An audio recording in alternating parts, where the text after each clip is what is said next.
récemment, un reportage a fait grand bruit dans les médias officiels. Il s'agit du documentaire de Pierre Barneria, Hold Up, traitant de la pandémie du coronavirus. Comme il faut s'y attendre, ce documentaire n'est diffusé que sur les réseaux sociaux, dernier bastion de notre liberté d'expression et d'information. C'est un sujet que nous aborderons plus loin. Nous ne tenterons pas ici d'analyser en profondeur la valeur des arguments du reportage, mais de comprendre la réaction du pouvoir et de ses organes d'information, que ce soit dans la presse écrite ou sur les plateaux télé. Le public accordait une confiance inaltérable à ces organes de presse. S'ils le disent, c'est que c'est vrai. En Belgique, il s'est produit un incident en 2004 qui est totalement passé inaperçu en France. Le reportage de la RTBF, chaîne d'État, sur la fin de la Belgique. Il aura fallu attendre près de 20 minutes pour faire comprendre aux téléspectateurs effarés que ce n'était qu'un canular. En attendant, je vous propose un premier reportage sur les causes de cette indépendance flamande. Ici, à la rédaction, nous avons quelque peu anticipé l'événement de ce soir en pensant aux échéances électorales de 2007. Des reportages sont pour l'instant en cours de montage, d'autres sont terminés. Le premier concerne justement l'importance et l'influence politique du courant nationaliste flamand mal connu chez nous en Wallonie à Bruxelles. Schout Herman de Croo, président de la Chambre fédérale, qui rentre d'un voyage à l'étranger, vient de réagir officiellement à la décision unilatérale, je vous le rappelle, du Parlement flamand de prendre son indépendance. On l'écoute. Je ne vois pas que des parlementaires raisonnables, élus pour autre chose, se mettent de plein pied dans l'illégalité. La RTBF, l'équivalent de France 2 en Belgique, créée il y a 60 ans, a propagé un mensonge parmi la population dans le but de l'effrayer. L'indépendantisme flamand, responsable de la fin de leur pays. Oui, mais c'est un cas unique, me direz-vous. Eh bien non. Ce même genre d'opération s'est produit en 1938 sur les antennes radio aux États-Unis avec l'invasion de leur territoire par des Martiens. Orson Welles était le chroniqueur de ce flash spécial. Wait a minute, something's happening. Humped shape is rising out of the pit. I can make out a small beam of light against a mirror. What's that? There's a jet of flame springing from the mirror and it leaps right at the advancing men. It strikes them head on. Oh, Lord, they're turning into flames. Now the whole field's caught up by the woods, the barns, the gas tanks of the automobiles spreading everywhere. It's coming this way now, about 20 yards to my right. Ladies and gentlemen, due to circumstances beyond our control, we are unable to continue the broadcast from Grover's Mill. Evidently, there's some difficulty with our field transmission.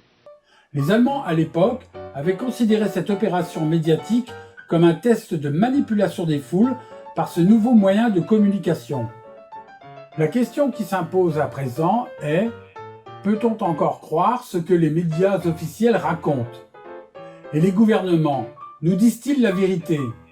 L'attaque du golfe du Tonkin fut la raison de l'entrée en guerre des États-Unis contre le Nord-Vietnam. Les armes de destruction massive de Saddam Hussein. Le massacre de Katyn. La destruction du bateau Greenpeace. Le Rainbow Warrior. La presse écrite et audiovisuelle a perdu le monopole de l'information quand les réseaux sociaux sont apparus. Facebook et YouTube sont devenus concurrents des médias officiels. Mais surtout, ces nouveaux médias sont incontrôlables. Et ça, l'État ne peut pas le tolérer.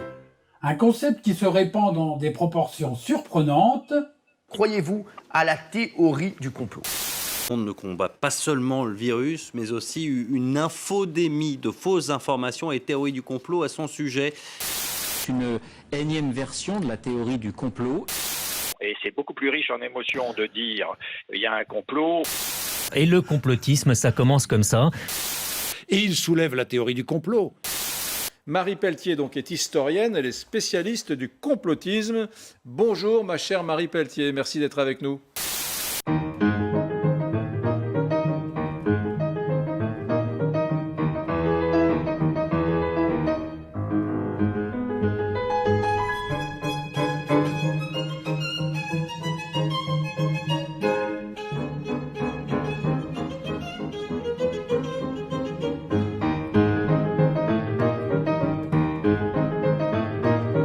Pour empêcher jadis la propagation d'une idée, il y avait un moyen très simple. Taisez-vous! So shut the fuck up. Inutile de réfuter les arguments complotistes. Circuler, y a rien à voir. Allez hop là là. C'est en fait la contre-attaque du pouvoir face à la montée en puissance des réseaux sociaux après le mouvement des Gilets jaunes. Ce nouveau moyen de communication interactive échappe totalement au gouvernement, d'où l'urgence de la loi Avia. Relégaliser la censure. Pour les grandes plateformes, de retirer les contenus manifestement haineux dans un délai maximum de 24 heures après leur signalement. À vous, mes chers trolls, haters, têtes d'œufs anonymes, sachez que nous nous battrons pour vous trouver et vous mettre face à vos responsabilités. L'enfer est toujours pavé de bonnes intentions. Mais qui est pour la haine? Argument imparable. Petit problème, qui définit un propos haineux? Bon moyen d'interdire la contestation. Autre aspect du reportage Hold Up, c'est qu'il effraie le pouvoir en place parce qu'il est né des réseaux sociaux et financé à hauteur de 200 000 €, ce qui est considérable pour une initiative privée, et qu'il a atteint le niveau de qualité technique d'un grand média tel que Envoyé spécial, Cache Investigation ou Arte, lui conférant une certaine crédibilité. On fait toujours plus confiance à des professionnels qu'à des amateurs. Dans le commentaire de Barneria, j'ai relevé un pur mensonge au sujet de l'interdiction de l'OMS de pratiquer des autopsies sur les corps décédés du Covid-19. Il faut réaliser qu'on a interdit les autopsies. Parce que les recommandations de l'OMS ne sont pas contraignantes à la différence du FMI. En revanche, les autres arguments scientifiques se sont avérés exacts après une recherche minutieuse sur des sites que j'estime crédibles. Quant aux témoignages émotionnels, je ne leur accorde aucun intérêt. Je ne surfe pas sur la toile pour pleurer, mais pour m'informer. Toutefois, cette démarche n'engage que moi. Les arguments d'autorité et les affirmations péremptoires sont insupportables. Est-ce que c'est normal que pendant l'été, on ait quoi tout le temps, vous mélangez tout, vous faites un espèce de magma juste pour pouvoir dire quelque chose, c'est insupportable. Voilà, j'ai pas lu encore vos publications sur le Covid, d'ailleurs, vous avez plein de théories sur tout. C'est irresponsable de dire des choses comme ça. Non. Allez-y. Monsieur Toussaint, donc il y a plein d'idées sur tout, et ça va donc... Messieurs, Vous allez réussir à comprendre ce que je vais dire. Vous nous refaites le coup des prédictions apocalyptiques de Pasteur, celles de Neil Ferguson, certes sur lesquelles vous nous avez annoncé les 500 000 morts. Travail. À ce propos, je vous invite à regarder les vidéos de Let It Be. Martin Blachier, il ment tellement que je suis sûr en vrai il s'appelle Didier Pignoul.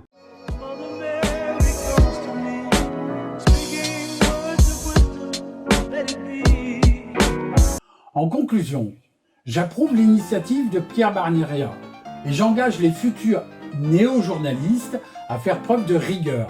Le but est d'informer, pas de manipuler. Je pense qu'il fera des émules pour donner naissance à un réel contre-pouvoir dans l'intérêt du plus grand nombre et dans l'espoir d'échapper au monde d'Orwell.